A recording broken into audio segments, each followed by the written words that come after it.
आणि ही दृश्य आपण पाहतोय चंद्रशेखर बावनकुळे आपला मतदानाचा हक्क बजावताना।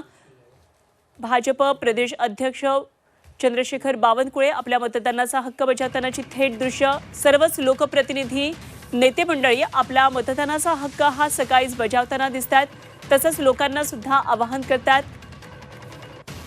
ही महत्त्वाची दृश्य। आज पूर्व विदर्भातल्या 5 लोकसभा मतदारसंघामध्ये मतदान होतं आहे आणि सकाळपासूनच मतदारांनी मतदान केंद्रांवर रांगा लावलेल्या आहेत। सध्या उन्हाचा कडाका वाढत चाललेला आहे। थोड्या वेळानंतर उन्हाच्या झळा तीव्र होतील, आणखी उष्णता वाढेल, त्यामुळे लवकरात लवकर येऊन आपल्या मतदानाचा हक्क बजावा यासाठी सर्वच मतदारांचे प्रयत्न असणार आहेत। आणि म्हणूनच आज विदर्भातल्या या टप्प्यामध्ये लवकरात लवकर मतदानाचा आपला हक्क बजावण्याकडे सर्वांचाच कल दिसून येतोय। यामध्ये नेते मंडळी सुद्धा मागे नाहीयेत। अनेक जे प्रतिनिधी आहेत जे लोकसभा निवडणुकीच्या रिंगणामध्ये अमृत नोनी गॅस्ट्रिन, अपचन, ऍसिडिटी, गॅस्ट्रबल ह्यापैकी तुम्हाला कुठलाही गॅस्ट्रिक प्रॉब्लेम झाला, उपाय एकच, अमृत नोनी गॅस्ट्रिन। देखील सहकुटुंब येऊन आपल्या मतदानाचा हक्क बजावलेला आहे। तर ही दृश्य आपण पाहतोय भाजप प्रदेशाध्यक्ष चंद्रशेखर बावनकुळे यांची आपल्या मतदानाचा हक्क बजावताना। आज नागपूर, चंद्रपूर, रामटेक, भंडारा, गोंदिया, गडचिरोली या मतदारसंघांमध्ये ही निवडणुकीची प्रक्रिया राबवली जाते। पहिला टप्पा आज पार पडतोय।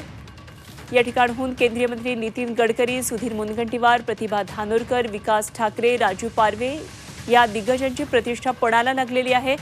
आणि ही लढत थेट भाजप विरोधात काँग्रेस अशी होतीये। मविया विरुद्ध महायुती अशी ही महत्त्वाची मोठी लढत देशाचं भवितव्य या निवडणुकीच्या माध्यमातून ठरणार आहे। आणि या प्रक्रियेला आता सुरुवात झालेली आहे। चंद्रशेखर बावनकुळे यांनी आपला मतदानाचा हक्क बजावलेला आहे आणि माध्यमांना मतदानाचा हक्क बजावून आल्यानंतर काय नेमकी प्रतिक्रिया देतात हे बघणं अत्यंत महत्त्वाचं ठरणार आहे। तर केंद्रीय मंत्री नितीन गडकरी, सुधीर मुनगंटीवार, प्रतिभा धानोरकर आणि विकास ठाकरे, राजू पारवे निवडणुकीच्या रिंगणामध्ये आहेत। धानोरकर यांनी आपला मतदानाचा हक्क बजावलेला आहे। राजू पारवे यांनी देखील मतदान केलेलं आहे।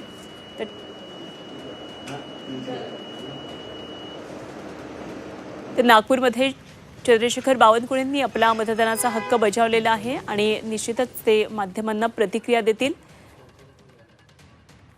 संपूर्ण राज्यामध्ये उन्हाचा कडाका सध्या वाढलेला आहे आणि विदर्भात तर नेहमीप्रमाणेच टेम्परेचर हे सर्वात जास्त असतं। आत्ताच पारा 40-41च्याही पुढे गेलेला आहे आणि त्यामुळे लोकांनी सुद्धा आपला हा मतदानाचा हक्क बजावण्यासाठी लवकरात लवकर मतदान केंद्रांवर यावं आणि मतदान करावं अशा प्रकारचं आवाहन सगळेच जण करताना दिसतात। त्यामुळे यावेळी मतदानाची टक्केवारी या भागामध्ये किती असणार याकडे सगळ्यांचं लक्ष असणार आहे। नागपूरमध्ये गेल्या वेळी जेवढं मतदान झालं होतं त्याहून अधिक मतदान व्हावं यासाठी अर्थातच भाजपचे मोठे प्रयत्न आहेत आणि सर्वच पक्षांचे हे प्रयत्न असणार आहेत। अधिकाधिक मतदान झालं तर देशाचं भवितव्य ठरण्यासाठी मदत होणार आहे आणि म्हणूनच आपला मतदानाचा हक्क याचा वापर करावा असं आवाहन करण्यात येतं। चंद्रशेखर बावनकुळे आपण पाहतोय। चंद्रशेखर बावनकुळे यांनी आपला मतदानाचा हक्क बजावलेला आहे। माध्यमांना प्रतिक्रिया देतात।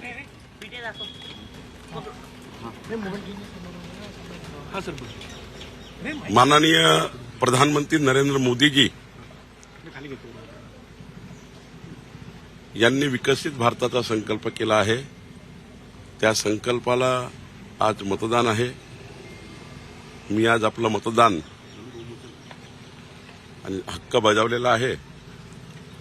मला विश्वास आहे की पहिल्या टप्प्यातल्या सारे ज्या 5ही आमच्याकडल्या विदर्भातल्या सीट्स आहे 51%च्या वर मतं घेऊन महायुतीचे उमेदवार निवडून येतील असं मला पूर्ण विश्वास आहे। काय आवाहन करणार मतदारांना, कारण की मतदानाचा टक्का जो आहे तो वाढणं गरजेचं आहे।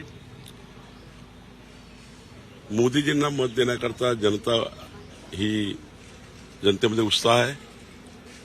मला वाटतं की जनतेने, मतदारांनी प्रचंड मतदान करावं।